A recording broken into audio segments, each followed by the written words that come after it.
तो एक्सप्लेन करना है आपने process of anaerobic respiration glycolysis के टर्म्स में और कैसे पायरुवेट लैक्टिक एसिड और इथेनॉल में कन्वर्ट होता है। तो चलिए देखते हैं।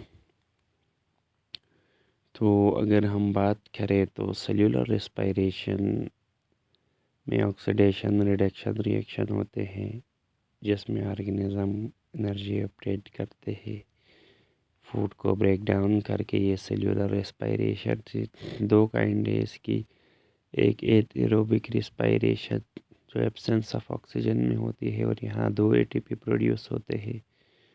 दूसरा अल्कोहलिक एरोबिक रेस्पिरेशन है जो कि ऑक्सीजन के प्रेजेंस में होती है और एटीपी 36 एटीपी यूकेरियोट में और 38 एटीपी प्रोकैरियोट्स में जो है इसके ज़रिए प्रोड्यूस होते हैं।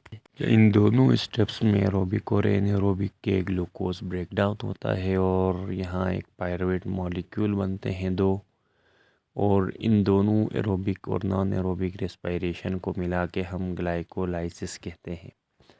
अब हम बात करेंगे एनारोबिक रेस्पिरेशन की। तो यहाँ पे एनारोबिक रेस्पिरेशन बैक्टीरिया में होती है, ईस्ट में और मसल सेल्स में होती है वर्टिब्रेट के, और हायर प्लांट के सेल्स में होती है।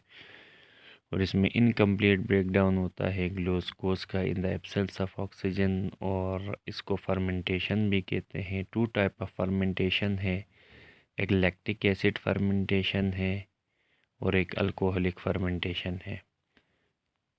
तो ये लैक्टिक एसिड फर्मेंटेशन सम बैक्टीरियाज में होती है जैसे लैक्टोबैसिलस है हमारे पास, लैक्टोबैसिलस और ह्यूमन स्केलेटल मसल्स में होता है।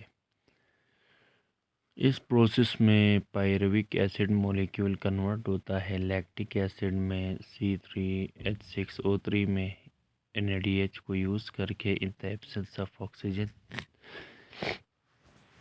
ये आप नीचे ओवरऑल रिएक्शन देख सकते हैं कि जो ग्लूकोज था NADH के साथ रिएक्ट किया और पायरुवेट के 2 मॉलिक्यूल बनाए NADH और H+।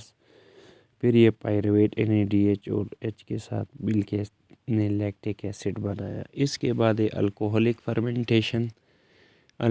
फर्मेंटेशन ईस्ट में होती है, और जो ही ग्लाइकोलाइसिस के बाद पायरुवेट की डीकार्बोक्सिलेशन होकर ये एसिड एल्डिहाइड में कन्वर्ट होता है और फिर एसिड एल्डिहाइड NADH के साथ मिलके इथाइल अल्कोहल बनाता है, और ये होल प्रोसेस विदाउट ऑक्सीजन होता है। और NADH अपने इलेक्ट्रॉन देता है एसिटाल्डिहाइड को और NADH+ बनता है, और NADH फिर रिड्यूस होता है ग्लाइकोलाइसिस के साइकिल में। और ये आप देख सकते हैं कि ग्लूकोज था और ग्लूकोज फिर कन्वर्ट हो गया एसिटाल्डिहाइड में। फिर यहाँ CO2 निकल जाता है और CO2 के निकलने से यहाँ फिर ये एथेनॉल में कन्वर्ट हो जाता है और ये अल्कोहलिक फर्मेंटेशन कहलाता है।